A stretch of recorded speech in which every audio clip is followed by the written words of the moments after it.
হাটে কিন্তু আপনাদেরকে লালমনিরহাটের সর্বশেষ ডক্টর মিজানুর রহমান আজহারী সাহেবের সর্বশেষ অবস্থান জানাচ্ছিলাম, কিন্তু ইন্টারনেট ব্যবস্থা এতটাই খারাপ যে আসলে আপনাদের সাথে সম্পূর্ণ ভিডিওটি লাইভের মাধ্যমে শেয়ার করতে পারছিলাম।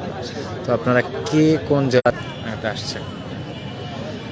সুপ্রিয় দর্শক, আসসালামু আলাইকুম। আমরা ইন্টারনেট সংযোগের জন্য আর কি আপনাদের সাথে সরাসরি সংযুক্ত হতে বারবার বাধাগ্রস্ত হচ্ছিলাম।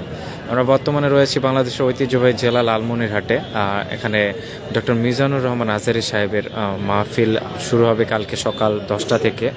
তো আপনারা কে কোন জেলা থেকে দেখতেছেন অবশ্যই কমেন্টের মাধ্যমে আমাদের জানাবেন। ইন্টারনেট ব্যবস্থা যদি ভালো থাকে তাহলে আমরা অবশ্যই চেষ্টা করব আপনাদের সামনে ডক্টর মিজানুর রহমান আজহারী সাহেবের বক্তব্য সরাসরি দেখানোর জন্য। তো